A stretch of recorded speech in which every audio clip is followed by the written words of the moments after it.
I can't even imagine. Have you heard those words and thought, neither can I? But then, it happened. Life took a turn you weren't expecting, and somehow you kept going.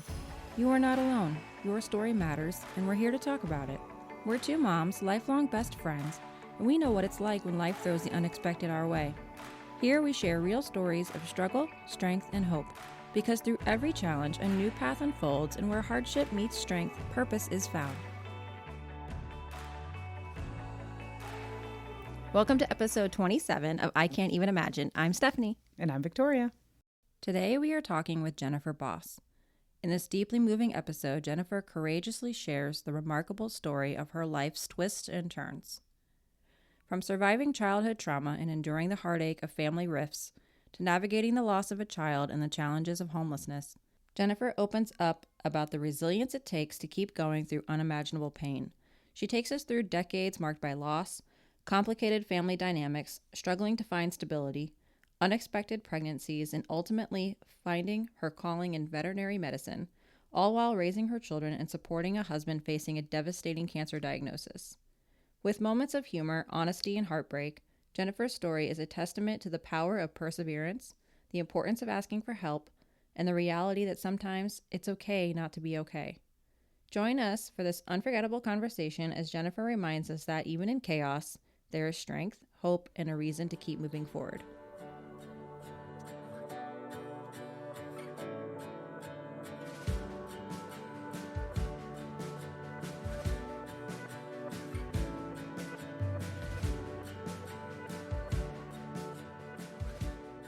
Thank you so much for being here with us today. We really appreciate you being vulnerable and telling your story.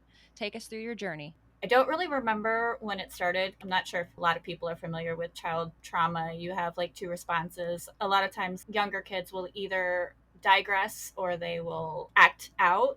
I digressed and I don't remember a lot of it because, so much trauma. I just don't really remember a lot of my childhood anymore. It's like your brain's way of protecting you. Yeah, so I was born in the 80s, so my parents weren't in a greatest spot in their life. So my sister and I went to live with my grandparents for a little while. My grandparents' youngest son was still living there with them, and he would take us back and forth because we'd spend the weekend with our parents, and then we'd go back to living with my grandparents during the week. Well, my cousins and I were really close, so we would spend a lot of time at our grandparents' house, and that was left us vulnerable to my uncle. Yeah, he ended up molesting all of the children in the house, and he did end up going to jail for it. We didn't end up having to testify against him, thank God, because we went through pre-trial, and they said that our stories changed too much. How old were you when that happened? Less than 10. Like I said, I don't really remember a lot of it. I imagine this was probably I don't know what year in the 80s you were born, so this was probably late 80s, early 90s. And that whole that trope of, oh, your story changed too much. Now, I think it would be different. I think that, mental health professionals understand that children, might not be able to have a linear story. Yeah, like I said, childhood, PTSD with childhood trauma, it has changed a lot since then, where, holding back things and suppressing a lot of the memories is more common now and more openly accepted now, where back then it was like, oh, well, you said this happened, but now you're saying this happened. So, right. The little things. So he ended up taking a plea deal. He is out and living his life, which, whatever.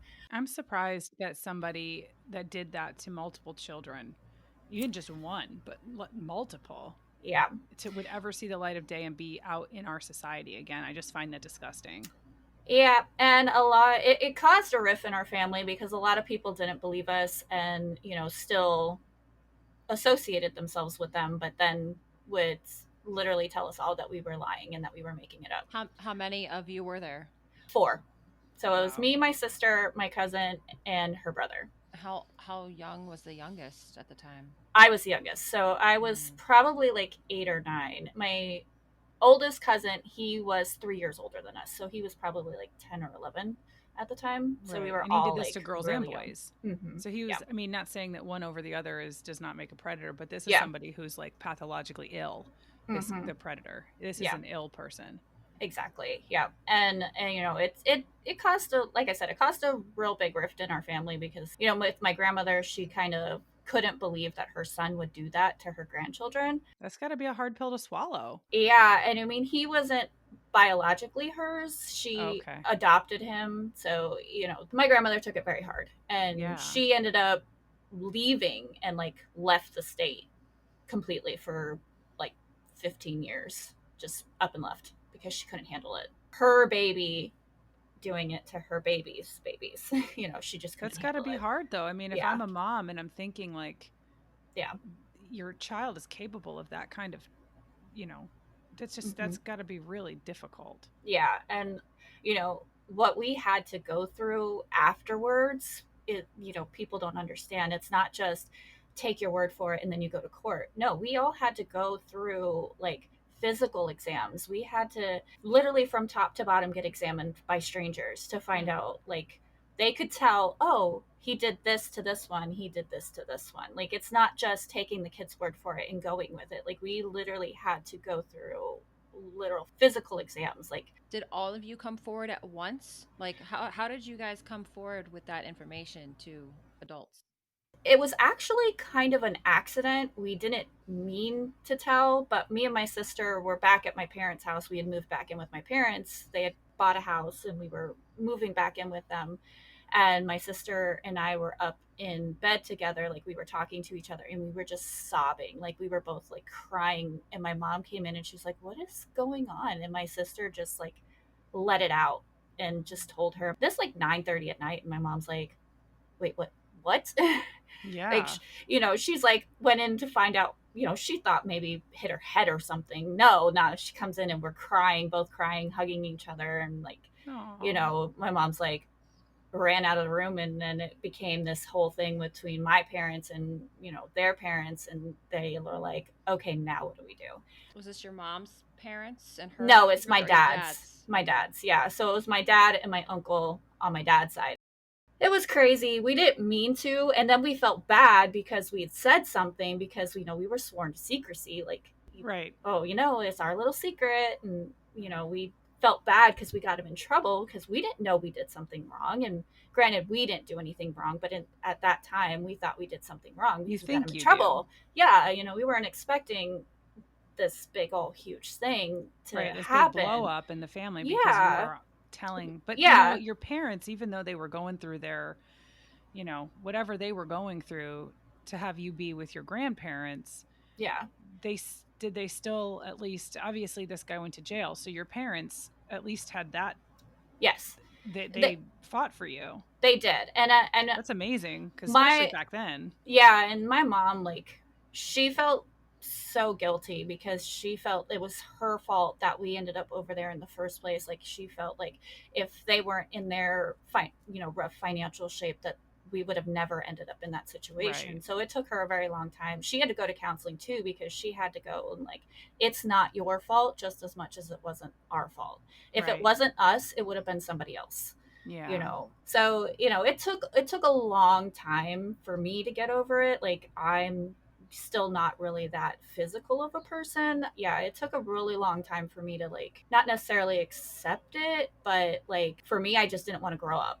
Like, I was 15 years old still playing with Barbies and my horses and my not really wanting to go out and be the 15-year-old high school girl. Like, I wanted to stay young. I didn't want to grow up. What about your sister? Was she the opposite? My sister was the opposite. Yeah, my sister, she blamed me for a long time because she told me that she took a lot of it for me because she didn't want him to do it to me. Because we had actually found out during our physical exams that he didn't, how you can tell that a girl's had sex before, the hymen. Yeah, he broke my sister's and he broke my cousin's, but he didn't break mine. They were actually told my sister that it was going to be hard for her to conceive, to have children because of the damage that he had did to her. Oh, God. Thank God she was able to have 2 healthy babies, but it was so for her, she kind of, grew up. She went the opposite route and she became like, well, if this happened to me, I might as well embrace it. And it's like, I was the complete polar opposite. So in high school, my sister was the wild child and, she liked the boys' attention and she wanted to date and do these things. And, I was the young sister. I just wanted to play with my Barbies. Give me my horses. Like, I just wanted to play. Like, I didn't want to grow up. Like, keep me little. You know, if this is what adulthood's like, I don't want it. Yeah. I feel bad for my sister because, like, she, you know, for the longest time, she hated me for it because she was like, I took a lot of that for you. And I always felt like I had to repay her because she was my big sister. She, you know, protected me. And so, like, anytime she had a boy over at the house and, you know, my parents would call and be like, hey, everything okay? Yep, it's fine. Oh. She's not doing anything she's not supposed to, even though my parents know she's, you know, didn't follow the rules or anything, you know, because that was when you still had a house phone and your parents would call because, you know, they didn't hire babysitters. We got home from school and we locked the front door and we didn't answer it. So that's right. They'd call and be like, hey, is everybody home? Yep, we're home. Everything's fine. Yep. Meanwhile, my sister's got a boy in her bedroom. Like, it's like, hey, as long as he's gone before mom and dad gets home, like, that's on you. Right. Exactly. Like, as long as he's gone, you know, I'm not saying nothing. So, yeah, so, like, I'd be sitting in the living room watching Nickelodeon and she's got a boy in her bedroom and I'm like, everything's fine, Mom. Yep, we're fine. Dishes are done. The living room's clean. So we were just talking about that with our previous interview, like how we used to get away with everything. Yes. Oh my God. Yes. Like everybody had a phone and you could track everybody. Our poor children. Cameras. Now everything's on video. Oh, I know. I mean, like, you can't trip and fall at school over your untied shoe without people recording it. Yes, you know. Right. Exactly. Oh my God, we got away with so much stuff. Like, I know.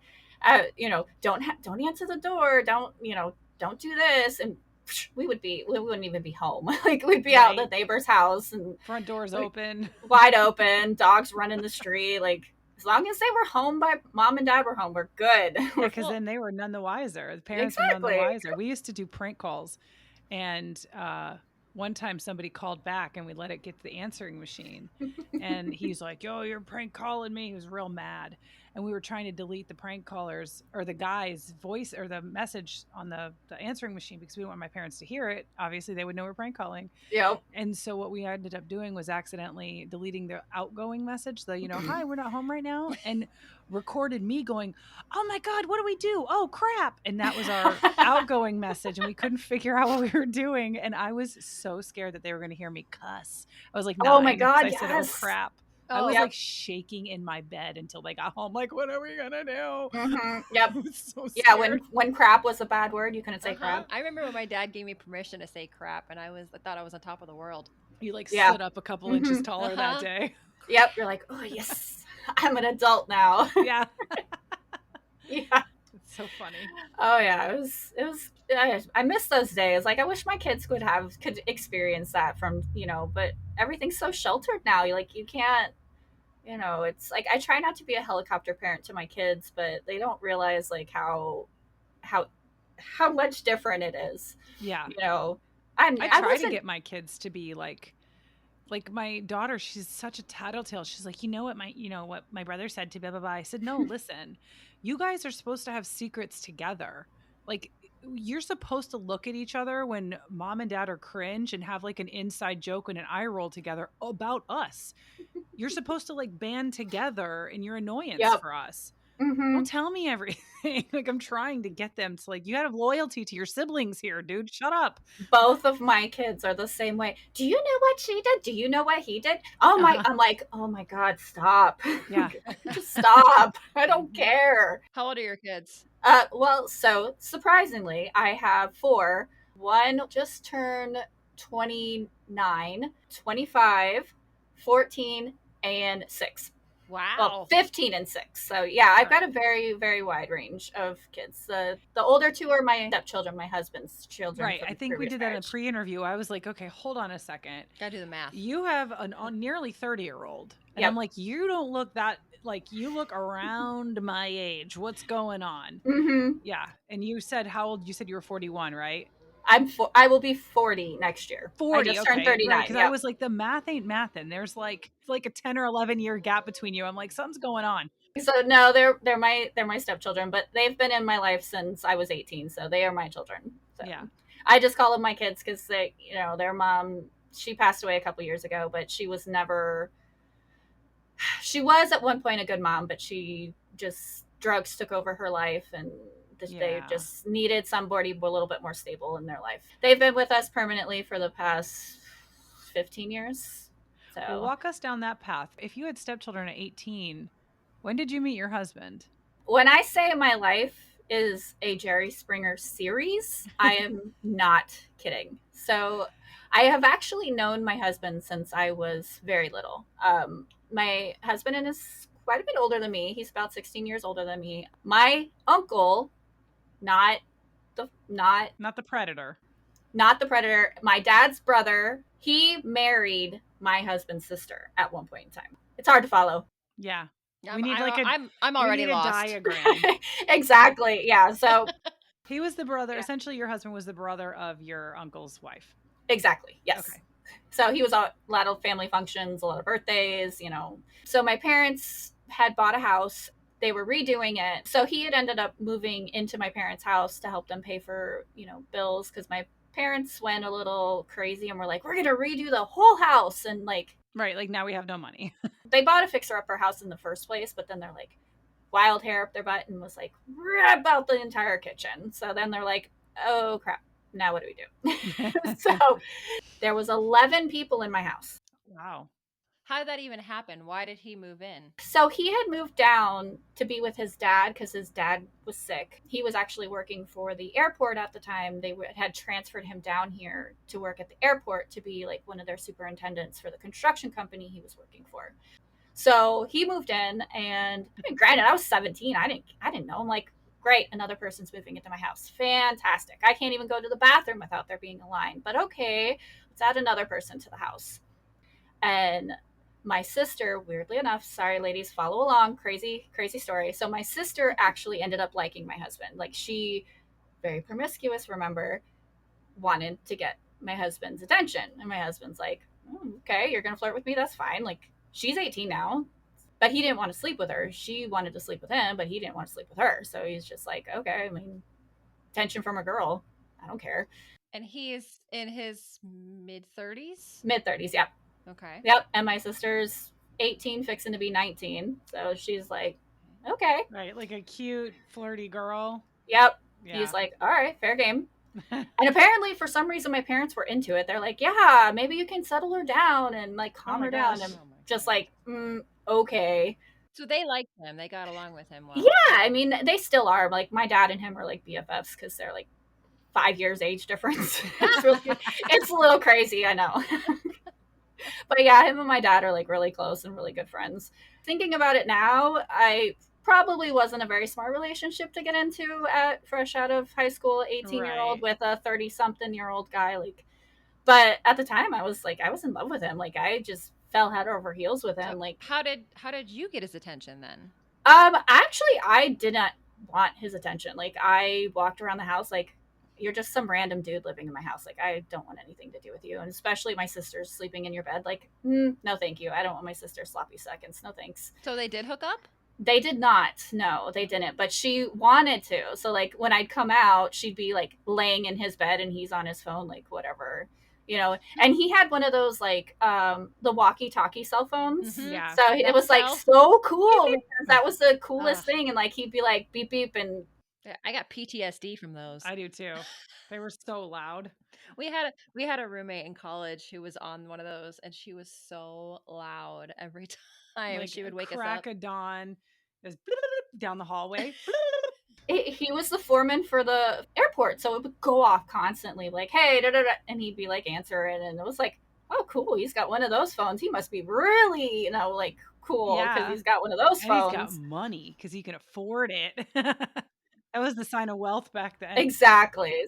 Anyway, so his friend came down. She's just as wild as he is. And they came home one night and they were like completely trashed. Mind you, like, she's in my parents' dining room, like screaming at the top of her lungs, going, you know, you just want to bleep me. And I'm just like, okay, like, you have a curtain separating you from the rest of the house. I really don't want drunken freakiness going on in my dining room. And my husband's like, no, you're drunk, go to bed. And she's like, come on, you know you want it. We've been friends for so long. Come on, you know. And he's just like, go to bed. And she's like, fine, but I know you want to. And like, I'm looking at him in a different light now, because I'm like, you came in and you were like craving my sister and her friends' attention because you're this hot older guy, but yet you don't want to sleep with your drunken girlfriend. Yeah, he's got all these open invitations and he's not taking the bait. Yeah, and he hasn't taken a single one of them. So I'm just like, okay, like, so then him and I like started talking, not like dating talking, but we like just started talking like, hey, why are you here? Like, why are you in my house? And you know, and he was telling me about how his dad was sick and that he moved down to be closer to his dad, and that, you know, his sister lived down here. Long story short, we ended up hooking up, and he actually ended up being my first. It was just weird because I was like, this isn't what I expected my first time to be, but it was nice. Like, he was very nice and sweet. And did he know he was taking your virginity? He did, actually, because that was one of the things that we had talked about. You don't want to be with somebody like me. I've never done it before. Like, why would you want to be with somebody like me? And he was like, you know, just because you haven't had any anymore doesn't mean that wouldn't be good at it. Right. Which probably wasn't exactly a very appropriate conversation to have, but here we are 22 years later. So it ended up well. Yeah. And you were 18? Turned 18 in March, and we ended up officially getting together in October. And needless to say, my parents were not happy about it, which was so weird because I'm like, well, they were wanting my sister to be with him, but now it's a problem that I'm with him. Like, I don't get it. Maybe because you're so like good, right? Yeah. And your sister's so wild. Mm-hmm. And maybe they knew your husband was kind of somewhere in the middle and maybe could bring her wild down a little, couple notches, but was afraid that he would bring your goodness toward the wild side a little bit. Maybe. It could be. It very well could be. So were you guys secretive about your relationship in the house, or how could they be? They were in the dining room. Oh yeah, you had your own bedroom. He had actually moved into the back bedroom. We were still like you said, we were very secretive about it because my dad was not, like, my dad knew we were hanging out, but my dad was not happy about his baby girl being in the grown man's bedroom. Yeah. When they were up, the door was open. We would be talking, you know, he was playing Xbox. We're just hanging out. And then when everybody would go to bed, I would sneak into his bedroom. So it was kind of one of those things. And of course, his bedroom had to be like right next to my parents' room. So it was very hard to sneak in, but we made it work. So that's how our relationship started. My parents eventually found out that we were together, and I wouldn't say it blew up, but my parents were definitely not happy. They were like, this is not, like, you're not doing this in our house. And like, they threatened to kick him out. And I'm just like, but why? Like, if he goes, I go. Like, I'm leaving with him. And my parents were like, ugh.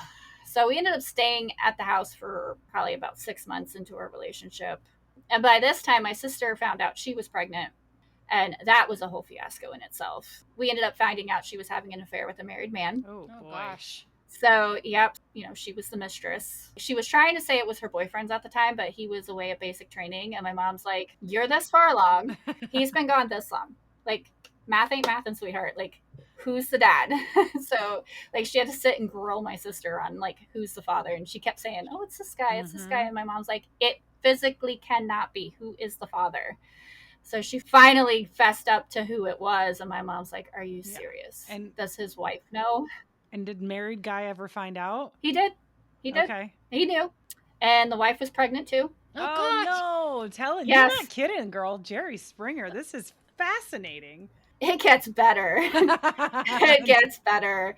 So his wife was pregnant. My sister's pregnant. My sister goes into labor. My mom calls him and it's like, hey, your son is being born. Like, you said you were going to be here for when he was born. And he goes, oh, well, I'm out to dinner with my wife for our anniversary. Oh, goodness. My nephew was born on his dad and his wife's anniversary. Oh, my goodness. Constant reminder every year. Add insult to injury. Yeah. Yep. For the wife, especially. Oh my God. And here she's obviously giving this guy a second chance. I was kind of thinking you were going to go to, like, the babies are born on the same day, which would be just as bad, but the anniversary. 2 weeks apart. They were born 2 weeks apart. Oh. Yep. Wow. He's been busy. He was busy. Yep. But my sister was like, oh, he's going to leave her for me. Oh, sure. Tale as old as time. My mom's like, honey, he'd rather pay child support for one than 5 children because he had 4 with her previous, and she was pregnant with number 5. Yeah. It's like, he's not leaving her. No. And how old was he and their age difference? He was 29, I think, at the time. So it was like 8 or 9 years. It wasn't that big of a difference, but he was her boss. Oh, even better. This is like a smutty romance novel. Mm-hmm. Yeah, cool. He would let her drive the car to do deliveries because they worked for a delivery, like a pizza delivery place, and he would let her drive his car to do deliveries. And my mom's like, suspected something was going on. And then when my sister finally confirmed that he was the dad, she goes, I knew it. So now my sister's pregnant. Then I find out that I'm pregnant at the same time my sister's pregnant. And I'm like, my parents are going to kill me. Yeah. Like, me and my husband have been together for like 8 months. When did he officially become your husband? 2013, we got married. During our relationship, he was still legally married. He was technically still married to his wife, and I knew that. And I met her because I was obviously at the house when she dropped the boys off, and she was with somebody else because she had slept with his best friend and left with his best friend. So she was still with his best friend. So I knew they weren't together because I met him and met her when they brought the kids down. So I knew he wasn't lying. Some best friend. Yeah. This is crazy. She's a piece of work. She slept with all of his friends. So, but yeah, that was his childhood best friend for the longest time. Apparently, they don't understand bro code. No, bro code did not exist anymore. Yeah. That's so funny. Bros before hoes, man. So, like, I knew they weren't together. So it wasn't like one of those where, oh, I'm separated. Meanwhile, he's still married. So, like, I knew.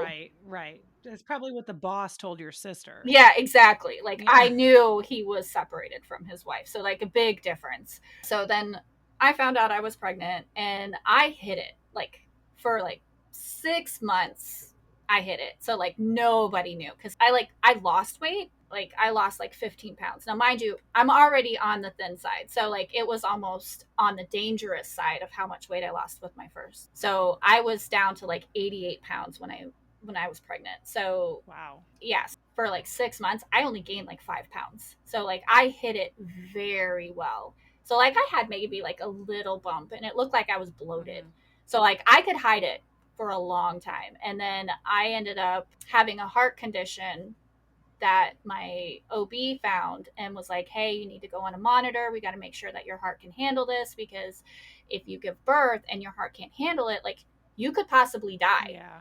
So I had to tell my parents, I'm like, hey, I need to go for this heart like thing. They had to do an ultrasound of my heart to see how my heart was pumping. And it was actually kind of funny because I had not told my parents yet that I was pregnant. Now, mind you, I'm getting an ultrasound done on my heart. So the ultrasound technician had actually joked and was like, oh, if we go down here, are we going to find anything? And my face like froze. Yeah. I'm like, dear God, please don't do that. Like, I'm like 6 months pregnant. Please don't tell my parents. Don't even joke. And my mom's sitting right here. No. Yeah. So I'm just like panicking. I'm like, oh my God, are they going to find out I'm pregnant? Like I'm freaking out. Like, oh my God. So they had actually found out that my heart was actually pumping faster because I was pregnant. It's called an arrhythmia. So, like, it wasn't bad, but it wasn't good for me either. So, like, my heart was trying to keep up with pumping blood for 2. Okay. So I finally had to tell my parents, like, hey, yeah, I'm pregnant. Like, and I'm like 6 months along because my sister had given birth to my nephew, and the nurse, I don't know why, but the nurse joked with me and she goes, hopefully we won't see you here in a little while. And I'm just like getting into the elevator with my husband, and I'm like, little does she know she will. So after my sister had my nephew, I had to tell my parents, I'm like, I'm pregnant and I'm 7 months. I'm due in like 2.5 months. And my mom's like, are you kidding me? Like, I'm sandwiched in my parents' car. Like, my dad's on this side and my mom's on this side and I'm in the middle. Oh, wow. And my mom's like, well, there's nothing we can do about it now. I'm like, yeah, no. Sorry. Yeah, sorry about that. So then progress the next 2.5 months, and I go into labor 2.5 weeks early. My sister had planned my baby shower, and everybody was ready to come to my house, and they're like, yay, we're gonna do a baby shower. I was in the hospital for my baby shower. Oh my gosh. So I didn't get to have my baby shower for my first one. So then we had our first son. He was born in January, so he was a New Year's baby. So we brought him home, and he screamed all the time. Like, he was a constant, like, if you were not holding him and like squeezing him, he was screaming. And I don't mean like a baby cry, I mean like blood curdling, faces red, screaming, like agony. Yeah, like something was wrong. So I like called the pediatrician. I'm like, hey, something's wrong. Like, I don't know what's going on. I tried to breastfeed and I just wasn't getting the hang of it. Like, I don't know if he wasn't latching properly, but I'm also still like brand new mom, don't know a lot about it. So 18 years old, yeah. Yeah, 18 years old, fixing to be 19. Like, I have no idea what I'm doing. Right. So like, we put him on formula, and that seemed to make it worse. So we had his checkup, took him to the pediatrician. The pediatrician's like, oh, he must be allergic to milk, so we're going to switch you to a soy formula. And I'm like, no, this doesn't seem right. Like, I could tell belly discomfort. He's screaming the entire time, like screaming, blood curdling scream. And he's like, oh, he's just allergic to the milk. We'll switch him to soy. He should be fine. So I'm like, okay, well, you're the pediatrician. Okay. So I started looking up soy formulas, and I'm like, okay, well, I guess we'll try the soy formula and see if this helps. It didn't help. So we took him to the pediatrician, and a week later, my husband got up to go to work to give me a kiss, and then he went to lean into the bassinet to give him a kiss, and he was ice cold. So then my husband starts screaming, and he wakes me up, and we like panicking, like I'm holding him, like he's trying to do CPR, and he's like, call 911. So I call, we're on the phone with 911, and I'm like, what's going on? Like, I'm just now waking up. My husband's screaming over here, holding our newborn. Like, what's going on? So EMS gets to the house. They rush him into the ambulance. I ride into the ambulance to the hospital, and they put us in a waiting room. And I have to make those phone calls. So I call my parents, and I call my mom, and I'm like, I'm barely audible. I'm like, he's in the hospital. And my mom's like, what? Like, it's like buku butt in the morning. Like, what are you saying? And I'm just like, I blurred his name, and I'm like, he's in the hospital. Like, we don't know what's going on. And my mom's like, we'll be right there. So my mom, my sister, her best friend come. Then the doctor comes in, and he's like, I'm so sorry to tell you, we tried everything we could, but we could not resuscitate him. I will never forget those words. Yeah. I'm so sorry. I just start sobbing, and they're like, would you like us to have a preacher come in? Because they do, like, bless the baby or whatever, and you can, like, whatever denomination you are, there's somebody on staff that can, give you end of life comfort. And I'm just like, I don't have a religion. Like, I don't. Yeah. I'm not a religious person. Like, I don't believe in religion. Like, to each their own, but I don't believe in it. Everything I've gone through, I'm like, I don't believe in God. Like, I don't believe in that. Like, especially, like, I'm now losing my newborn. Like, so then, my mom's like trying to console me, and I'm just sobbing, and everybody's sobbing, and everybody's crying. And it's just like, I'm like, this can't be real. This isn't happening. So the doctor escorts me, my husband, and my mom to the room where our son was, and he was hooked up to all these wires and these machines, and they're like, would you like to say goodbye? And I just remember falling on him on the table, just like shaking him, going, wake up, you got to wake up, you can't be dead, you can't be gone. And my mom's like trying to pull me off, and she's like, honey, like, you can't do this to yourself. And I'm like, he can't be gone, like, there's no way, this isn't happening. So somehow she miraculously pulls me away, and we end up leaving the hospital, and we go back to my mom's house, and I'm just comatose. Like, I'm a zombie at this point. Like, I don't know, like, what happens. And what a lot of people don't understand is, like, when you lose an infant, every agency is notified. DCF is notified, the cops are notified. Like, we could not physically go back into our house because they had to see if we did something to him. Right. So they went into our room, they confiscated his bed, his bedding, they looked around the place. They're like, basically they're looking for signs if we smothered him or if we did something to him to cause him to not wake up.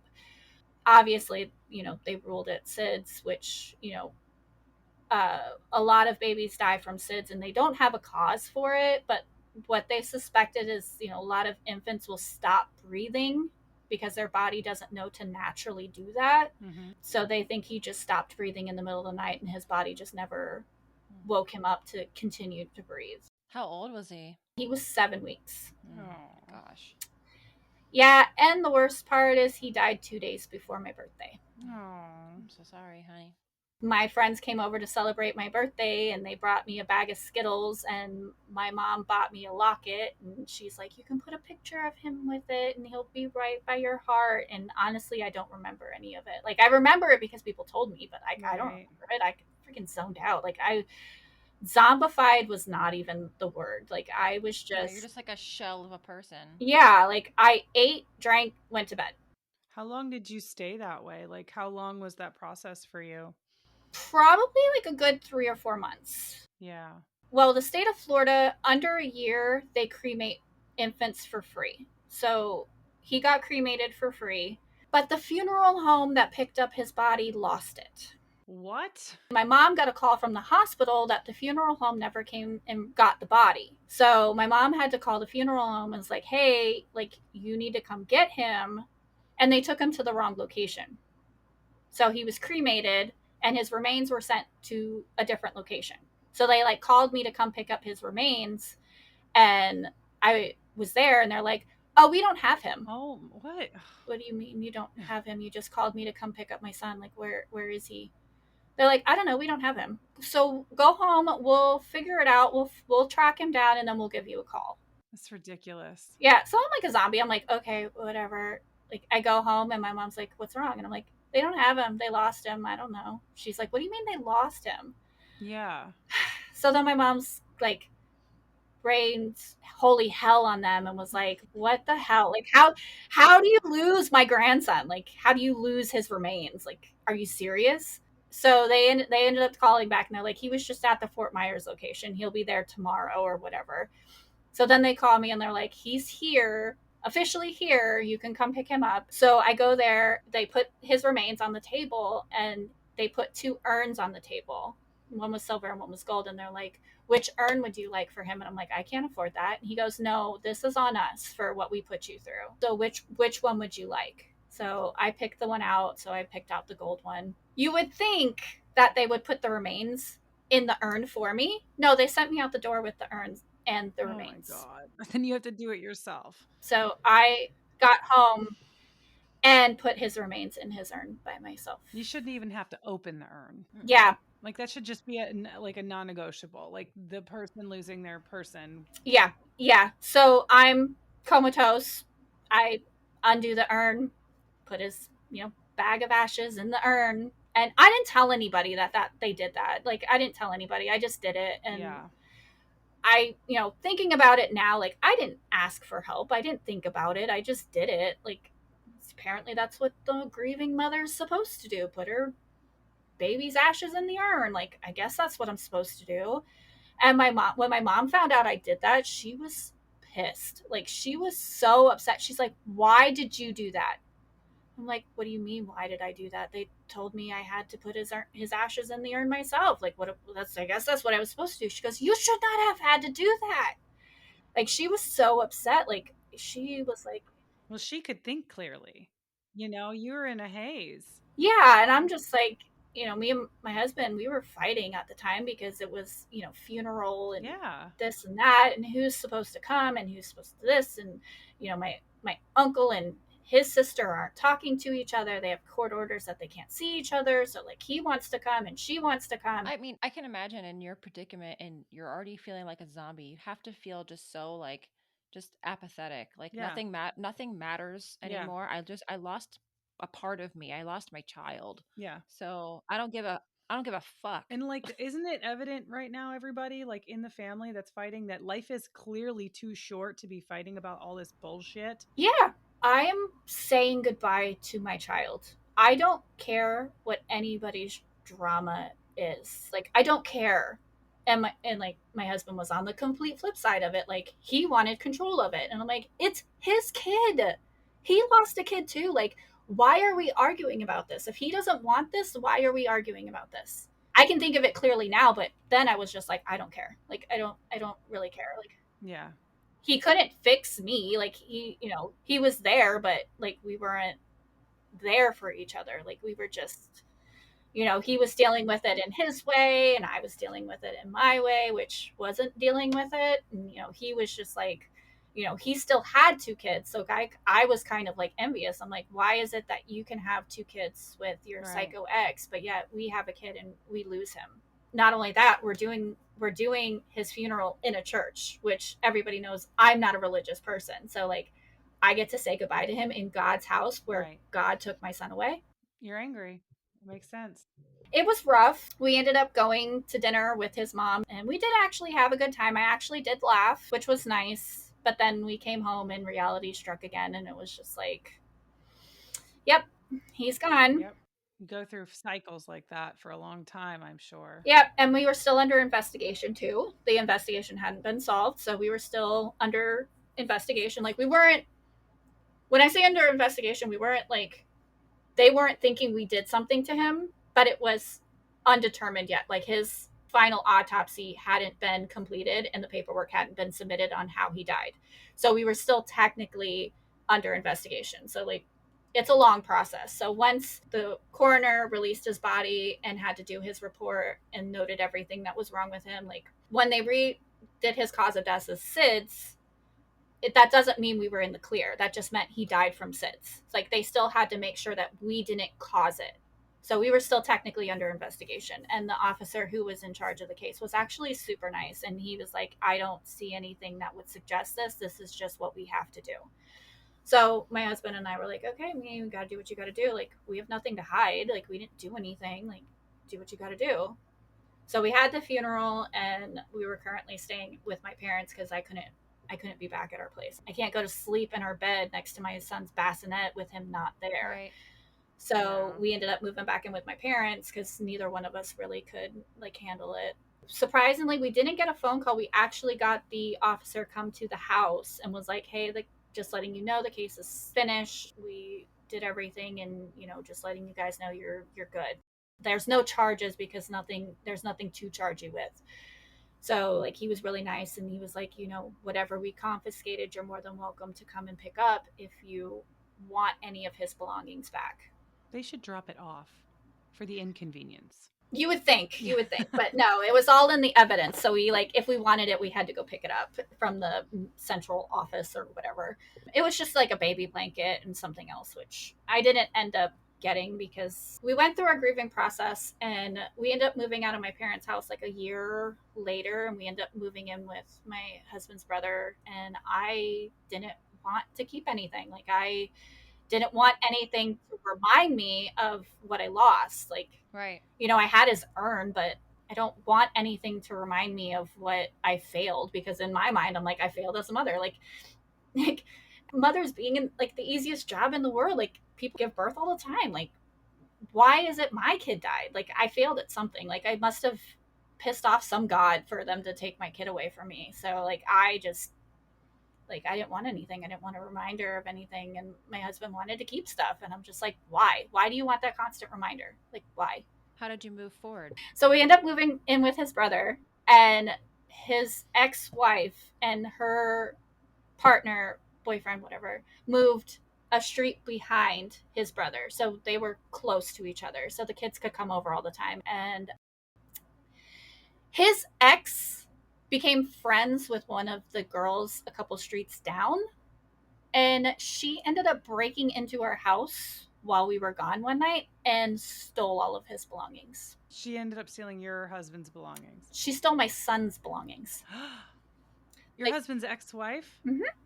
Yep. She paid one of the girls down the street to come in to our house and steal his stuff because I didn't want it. Why I didn't want it, so it was fair game.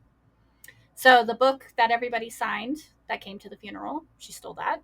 His baby book that I only filled out one section because he was only with us for 7 weeks. The photos my mom printed. What a Oh, vindictive fucking. I can't.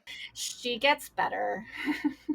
Like, it's one thing to steal stuff that's like of value in like a monetary sense, but to Mm-hmm. steal something that's sentimental of a mother who lost their baby, what the fuck? Right. Mm-hmm. Yeah. Yeah. When we found out, because we were really good friends with the neighbor next to her, he was a really sweet old guy. He actually ended up coming over and telling us, he's like, yeah, she was talking to this girl. She lives 2 streets down. She lives at this house. Like, she came in and took your stuff from the house. And I'm like, are you kidding me? Like, You don't her even kids play with my you don't kids. even Like, have her a you kids don't play even with my have a kids. spine. Like, you don't have a Yeah. soul if you do shit like I'm that. just like, are you serious? So my husband ends up going down there and he knocks on the door and she answers the door like nothing. He's like, you have one chance to give me my son's stuff back or I'm calling the cops. And she's like, and he's like, you have 30 seconds. Like, you either give me my son's stuff back or I'm calling the cops right now. So she ends up giving us whatever, like, the baby book and like something else, but she lost the book that everybody had signed that came to the funeral. Wow. Like, she lost it. I don't know how, within like a day or two she lost it, but yeah, we ended up getting some of that stuff back. But yeah, it was just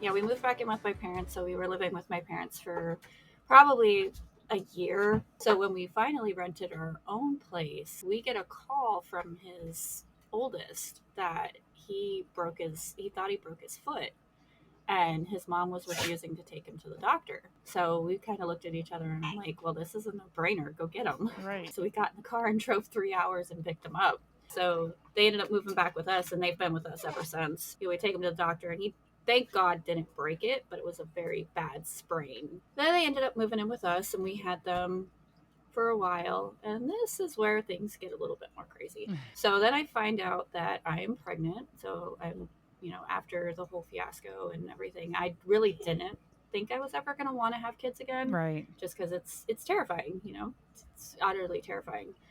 She's perfectly healthy, fine. My doctor made us put her on what they call an apnea monitor. Mm-hmm. So if nobody's familiar with that, it is a machine that basically sits on their chest, and if the baby stops breathing, it makes this really loud sound, and it's supposed to jolt the baby awake so that they breathe, because babies don't instinctually know that they need to continuously breathe.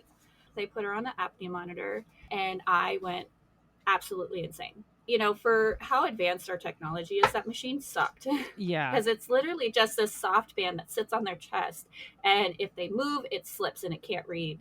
And then it goes off. Or she pulls it. Probably all hours of the night, too. Yeah. So it went off all the time. And, when having something, traumatic happen like that, I just was in my brain that she's going to die. How long did she have to wear that for you to feel like, or the doctors to feel like you guys were in the clear? So she had it for almost a year. Oh my God. Yeah. When she was probably 8 months old, we had to do a sleep study. She had to stay overnight and they hooked her up with all of these wires. She looks like an alien. I still have the photo of her with this cap on. So we got the results back and she was breathing at 80% of what she is supposed to overnight. So her doctor suggested that she stay on the machine longer. So after a year, we finally were just like, I can't take this anymore. And we voluntarily gave the machine back. I need to feel sane in my house. So we finally gave the machine back. And my husband finds out that the boys' mom, her boyfriend, ended up getting arrested. So she packed up and left, and guess where she came? She came to my house. Oh no. Yeah, with her kid. And I remember sitting out under our carport, and I looked at my husband. I was like, okay, so where's she gonna stay? Yeah. And he's like, here? And I'm like, oh, hell no. It's like, that's not happening. Right. And at the time, I also had my sister living with us. So I had my sister and her kid with us. And I packed up my stuff, packed up my daughter's stuff, and I left. And I went to my grandmother's house. So I ended up coming back to the house. My husband's like, it's not permanent. It's just, I can't turn away, which is her son's name. And I'm like, that's fine. I was like, he can stay, she can't. I'm not going to turn a kid away. It's not his fault, but. Right. And this kid is not your husband's kid. It's your husband's ex-wife. Correct. So it's their half brother. Mm-hmm. So he has like no biological relation to my husband. Right. I'm still young, and I was like, fine, like this is my house. I'm not going to let her chase me out of my house. So I ended up moving back in, and it was weird, but she didn't end up staying long. She decided to take off with our neighbor across the street from us, which we don't talk to anybody. And somehow she managed to talk to him, and then she just dipped, like gone. Right. Like not only meet some people, but now we're going to be just out of town with them. She was gone, like gone, like woke up and she was gone. I mean, yay, but also now who's taking care of her kid? Yeah. And school starts on Monday, and I'm like, okay, like what am I can't get him enrolled in school. Like she was supposed to go to the school, sign all the paperwork to transfer him, because she took him out of the other school and was supposed to enroll him in this school. So we take him to the school, and they're like, oh, yeah, you're not a guardian, you can't do this. And I'm like, I know, but he wants to go to school. What am I supposed to do? So he came home with us. So he was at the house for like a week. And then the school social worker called us and was like, hey, why is he not in school? And I'm like, his mom's gone. Like, I don't know where she is. She took off. She hasn't contacted us. I have no idea where she is. So they're like, okay, well, he needs to be in school. And I'm like, I know. And he wants to go to school, but what am I supposed to do? So they were like, okay, well, we'll take up this paperwork that shows that you're going to take guardianship of him for school purposes only, so that he can get enrolled in school. And we're like, okay, that's fine. We'll do that. And when we went to the school, that is when we found out that technically by Florida law, since her and my husband were married when she had him, my husband was technically his father by the law. Right. So we were able to enroll him in school and sign everything, as far as the state's concerned, my husband was the father. So that was good. So he ended up staying with us, and they're like trying to get his transcripts from his other schools, because they have no idea. Like, I'm like, dude, I have no idea. Like, he's not our kid. Like, I don't know anything about him. Mm-hmm. So they're like, okay, well, we're going to test him, and we're going to see where he sits at, and then we'll go from there. This poor kid was at a kindergarten grade level for everything, and he was supposed to be in 3rd grade. Aww. So they're like, well, we can't do that. We're not going to do that to him. We're not going to put him in kindergarten. So what they did was they put him in 3rd grade, and then they took him out for like reading and math, and did like intermediate classes, so that he wasn't with kindergartners, but at the same time he was in with his own grade level. He could catch up slowly. Well, he was amazing. He did so great. Like, he got to where he needed to be halfway through the school year. That's awesome. Yeah, I mean, he was such a good kid. It's amazing what an environment can do for a kid. Yeah, because what we did is when the boys got home, everybody sat outside with their homework, and we did the homework, and then we went inside, and they were able to play. We had a Wii at the time, and I was like, you can play as long as your homework's done. Yep. So they sat outside, did their homework, and they were all brothers, so they helped each other with their homework, and he caught up so fast. I mean, he was an amazing kid. We ended up having him for almost 2 years. He moved with us. We moved houses so many times, but he moved with us. And then his dad ended up getting out of jail, and we're like, okay, he's your kid. You want him? Come get him. Yeah. I'm not gonna keep your kid from you, because he knew that mom dipped and was gone, and we're like, I'm not gonna hunt her down. I don't care. Like, she can do whatever she wants. So he ended up coming down, and he stayed with us for like a week while he was getting everything set up to take his son home, because it was the last week of school. Mm-hmm. And it was awards and everything. And I remember he was fixing to leave with him, and I'm like, wait, his award ceremony's tomorrow. And he goes, oh, I don't care about that. I'm like, why? He's improved so much. He earned those awards. He should be able to go and see what he accomplished. And he's like, oh, I just throw that stuff away anyway. Oh, geez. I mean, we all do, but not like right away. Right in front of him. Yeah, exactly. He's like, well, that's what you do with them. I was like, actually, I have an entire bin full of all of my kids' awards. Yes. Like, you want to see it? I keep the most, like, the ones that I know that maybe I'll look back on and be proud, because my kids aren't going to want any of that stuff. No, I don't. No. I have a bin full of crap that my parents gave me, and I'm like, cool. The only thing I actually really like to look at are maybe some pictures I drew or like stories I wrote. Those are cute. But everything else, I'm just like, oh, my cool school report card. Great. Throw it away. I don't care. Exactly. You know, most outstanding in class. Okay, cool. Yeah, most talkative. Yeah. That was me. So then he ended up taking him, and I'm like, it's fine. You know, it's his dad, and be with his side of the family. It was fine.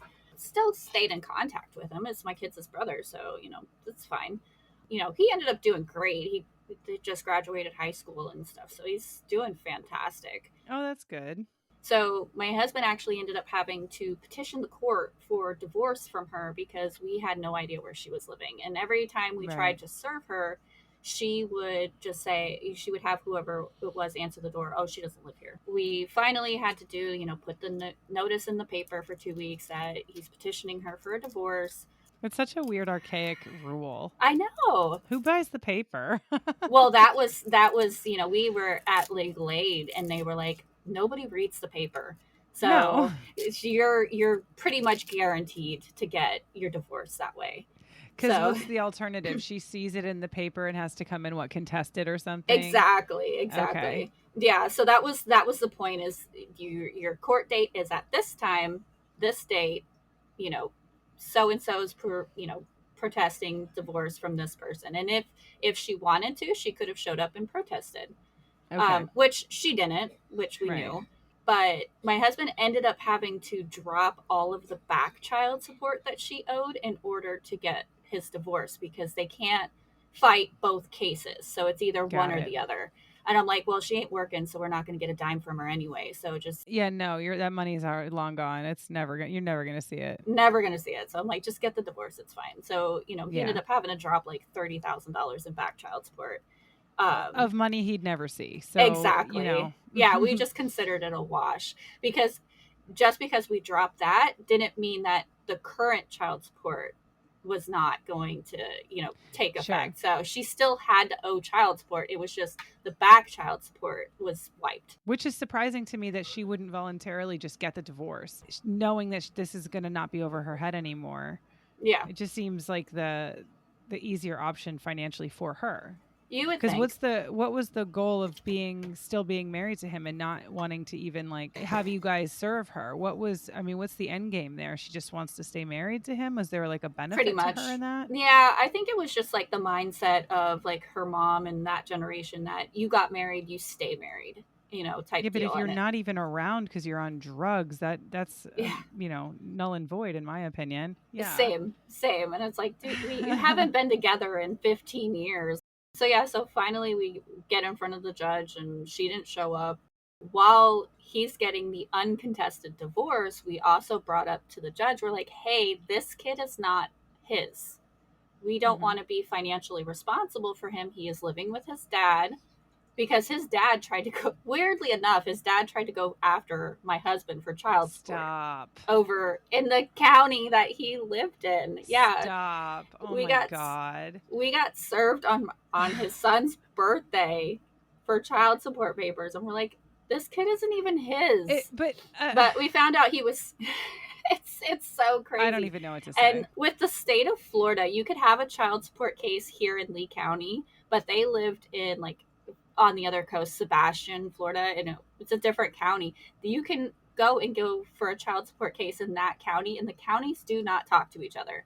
Sure. So we had to, you know, he had to take the DNA test, which proved he wasn't the father. So we were in front of the judge, and we're like, can you please take my husband off of this child? So the judge was kind of hesitant on it, but he's like, yeah, you got proof that he's not your kid. And he finally signed off on it. So we got the divorce and taken off. Can I just I just need to ask, what kind of man is going to be like, yeah, that's my kid. I want him. But I'm going to go after another man that does not sire this child and ask him for child support. Like, what kind of man is going after another man?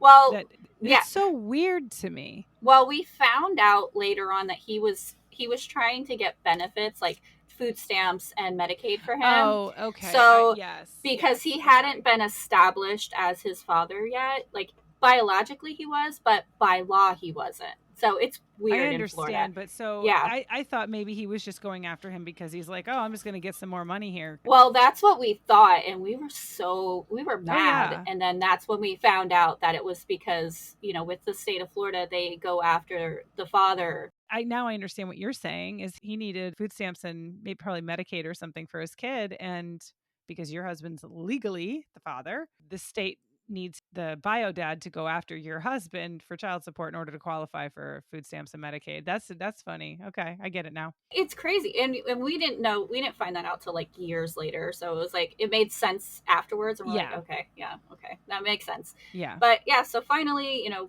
divorce, not the father of the kid anymore. So we finally were able to go down to the courthouse and we filed our license to get married. And, you know, we've been together almost a decade now.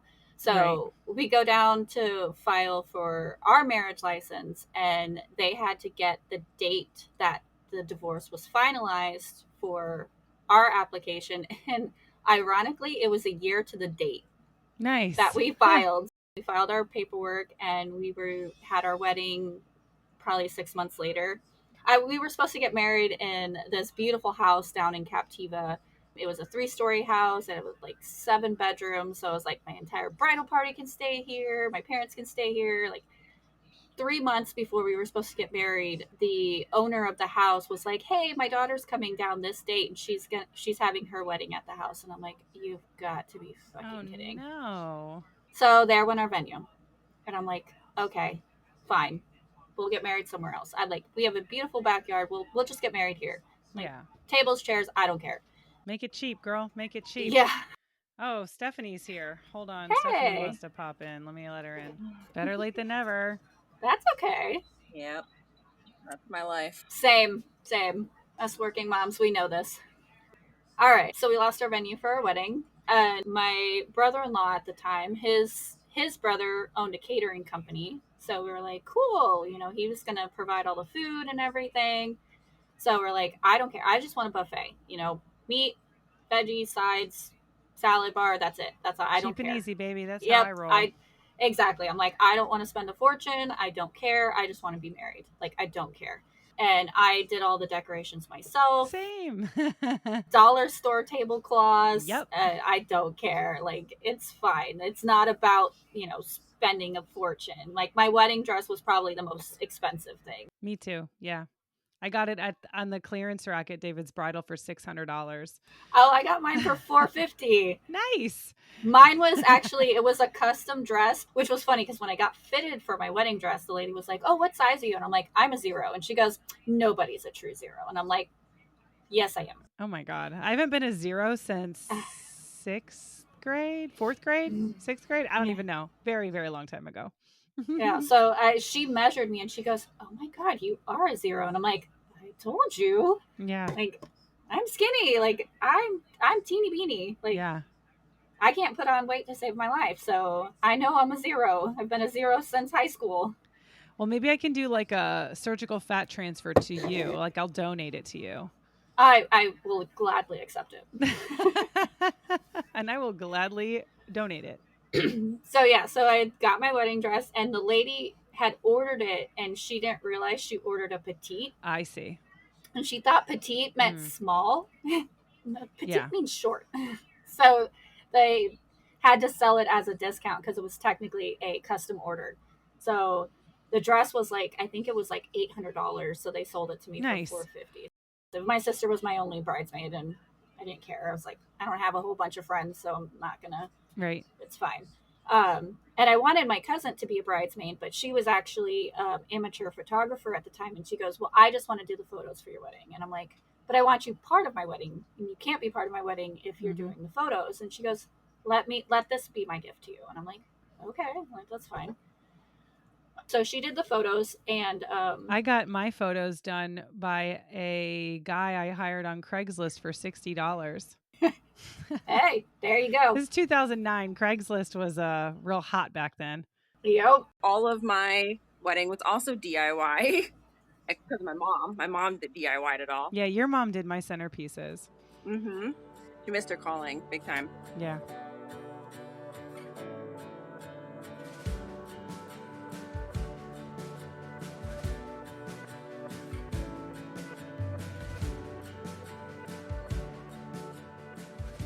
My life is a big ball of chaos. I have become a pessimist, and I hate saying that because just honestly, like, if you're prepared for the worst, when the worst happens, you're like, okay, I was expecting it. Yeah, I try not to see it as pessimism. I try to see it as a realist. Yeah. Preparing myself for the worst possible case scenario. And then if that doesn't happen, great. It's a surprise. Yeah, pretty much. So when my cousin, the photographer, found out that we lost our venue, her husband was like, well, why don't you just have it here? They have this beautiful, like, big, beautiful tree in their front yard. Yeah. And they're like, you can just get married here. The wedding goes off without a hitch, except my daughter. I love my daughter. She has social anxiety so bad. And she's 4 at this time, almost 4. And it's time for her to walk down because she was my flower girl. And she starts bawling. She's like, I don't wanna, I'm not doing this. And I'm like, it's okay, baby. Like, you can walk, go ahead. And she's like, I'm not doing it. So my sister ended up having to carry her, Aww. crying on her shoulder, walking her down the aisle. And I'm just like, it is what it is. I was a flower girl in somebody's wedding when I was probably 4. And I remember I had like one of those wooden hoops at the bottom of the skirt, like it was a hoop skirt. It was this huge dress, and I had to like throw the petals and do the whole thing. And I didn't know these people from anybody. I don't know whose part of my family they were in, but I remember I had the white patent leather shoes with the socks that you fold the socks down in the ruffles. Yes. And I peed the whole way down the aisle. Oh. I was so freaking scared, and I just tinkled the whole way. I remember my shoes at the end just being mushy. Oh, you poor thing. But then think about it. The bride is now going to be coming behind me. Yep. In her dress, dragging on the floor in my pee-pee trail. So we got to the hotel room, and the floor is full of teenagers. And I'm like looking around, and I'm like, what is happening? There was a softball team there. So we were surrounded by a bunch of kids on our wedding night. At that point, I was just done. I was so done. After everything, losing, like, honestly, I was just surprised the wedding even happened. They actually weren't that bad. Like, I've been in hotels where there was a bunch of kids and they were rowdy and running up and down the hallway. They were actually pretty well behaved. We didn't really hear them, so. But then you guys can't be as, like, loud and exciting as you want to be because you got all these kids and you never know if they can hear you. It's kids. It's weird. I mean, to be honest, we were surrounded by kids the whole time, so I got really good at being quiet. Yeah. It just sucks when you're in a hotel and you can just let your freak flag fly. Yeah. Kind of sucks, and you have to still be quiet again. It did, but it was fine. It ended up being a really great night. And we didn't know that we had a late checkout, that he had paid for a late checkout. So we like got up early in the morning and got everything and put everything and left at like 9. Oh no. And his boss was like, I paid for a late checkout. Like, you could have stayed longer. So was that your honeymoon, one night in a hotel? Yeah. Me too. Pretty much. Yeah, that was it. One night in a hotel. We were good. And that was the story of our wedding, our crazy wedding.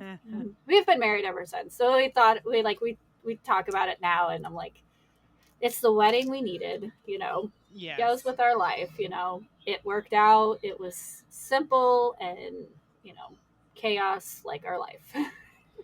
Yeah, but it's a good story. We actually finally had like a couple of good years, no drama, no craziness. The house that we were renting, the owner decided to sell it. My parents were staying with us at the time, so we ended up getting a place that through who my dad worked for. He worked for a guy who had a bunch of rental properties. So we ended up moving in this house with my parents, and which was fine. It was not the greatest house, but it worked. It was a house. We lived there for almost 2 years, and then we get a knock on the door. It's like 8 o'clock in the morning. So my husband answers the door, and it's this older couple, probably like 60s.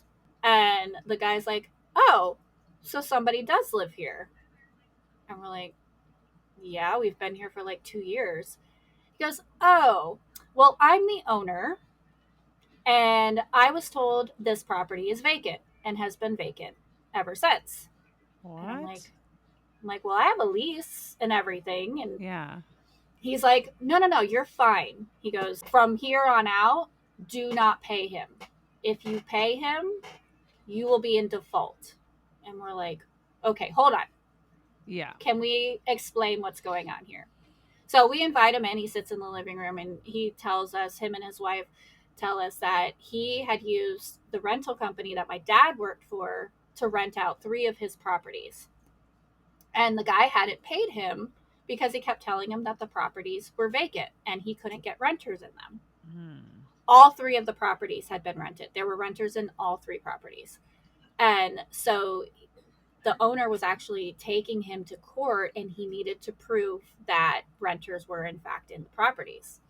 So the guy was super nice. Him and his wife were super sweet. They were sweethearts. They were like, "This has nothing to do with you. You're fine. Like, we're not kicking you out.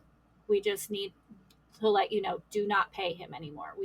And they showed us the lawsuit he had against him, against the rental company. And we're like, so it was all legit. It wasn't the rental like company guy is just pocketing the cash. Yeah. So, and we had showed him, we're like, "Hey, here's all of our stubs from us paying him rent." And he's like, "No, you're fine." He goes, we suspected this months ago, he goes, "I was not understanding why these properties were sitting empty." He goes, "It just doesn't make any sense." Mm-hmm. And granted, we had been there almost 2 years. Like, we were fixing, like, we had already re-signed the second lease. Right. The owner of that house was like, "My lawyer's telling me to sell the properties because I can go after him for all of the loss." So he ended up putting the house up for sale. So here we are again in another house that's for sale. So then we end up house hunting, and we couldn't find anything. And it's coming to the deadline. Like, the new owners had bought it, and they're like, "You need to be out by X amount of dates." And we were like desperate. We're like, "Great. What are we going to do? Like, we're running out of time." So a friend of ours was like, "Well, why don't you come stay with us for a little bit until you guys can find something?" So now here we are homeless, living with a friend of ours. And I've got 2 boys and my daughter. I have 2 dogs and my husband. I'm like, moving in with friends of ours. I hit a low point. I'm like, we're now homeless. I've never been homeless in my life. And we ended up being homeless for almost 3 years. Wow. We're sleeping on her kid's floor in her bedroom. My boys are sleeping on the floor in her kids' bedrooms. And, we're just defeated. Like, can't find a place to live. Like, this is... So, and our friendship's kind of getting to the point where it's like, okay, we kind of want our house back. And I'm like, I don't blame you. I want my own privacy. And so we ended up moving in with one of my husband's friend's mom, which was, wish we had not done that. She was the definition of bipolar. So that we didn't last there long at her house at all. And we did end up finding a rental. Thank God we found a rental. Another crappy rental company. We move in, and the back windows in my kids' room, basically you could push it out. Like, you could literally just push on it and the whole window would fall out. Oh, jeez. So we had the window held in by a screwdriver so that the window wouldn't fall out. And then there was an electrical issue that if you turned on the lights in the kitchen, it would pop the breaker in the bedroom. Oh. This realty company was just horrible. They didn't want to fix anything. They were just the scum of the earth. They had filed an eviction on us because we were fighting them on getting things fixed. So we got a court date to get, to stop the eviction. And I'm like, we've been paying, we were behind 1 month because I was refusing to pay them until they fixed things. Isn't there a way you can do that though, like without it getting into the eviction process, like an escrow thing? You have to go to the courthouse and set it up through the courthouse, but even then, that does not stop the eviction. Gotcha. They can file an eviction because they haven't been paid. Okay. Which sucks because then you still have an eviction on your record. Huh. Like they still it, like if you go to another rental company, they can say, well, they see that it has been filed. Right. So the rental company doesn't know that's because you stopped paying, like, to have them fix the place. Right. That sucks. So moved in with my grandfather, and that was a nightmare in itself. My 2 older boys ended up staying in a tent in their backyard. Yeah, you heard me right, a tent. Yeah, that It was awful. And we ended up moving out and moving in with my sister and her husband. Well, boyfriend, now husband. So our story of being homeless, we moved from another house to another house. I'm glad you had all these people to help you in the time you needed them. You needed it though. Yeah. And I mean, it was very heartbreaking moving from one family member to another family member. I don't know how I found it, but I found this guy on Facebook who was selling trailers. And I'm like, you know what? At this point, I don't care. I don't care if we live in a trailer.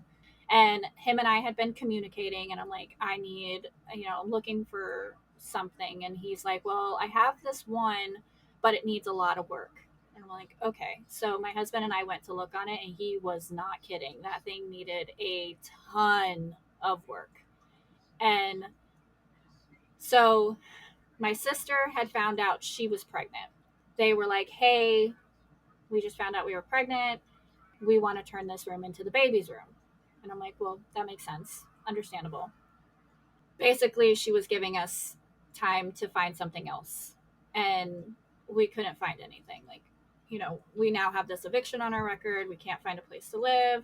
Right. I'm crying.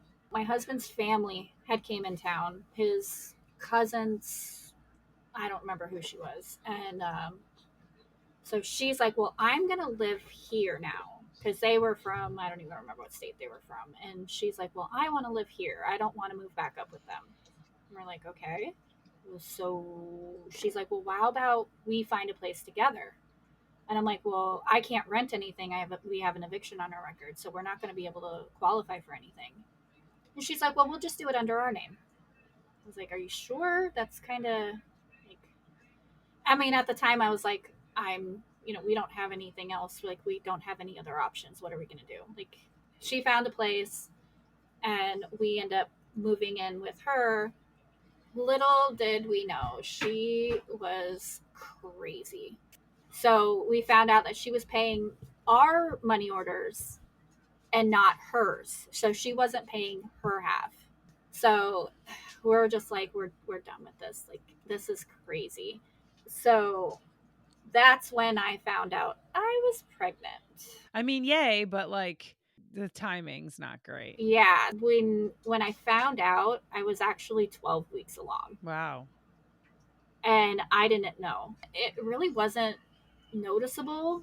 Like, I didn't feel good, but I mean, we were having barbecues with our friends. We ended up camping for Christmas with them, like, and we were drinking. So I was thinking back, and I was like, so I got pregnant around Thanksgiving. So you have an August baby? Yes, I do.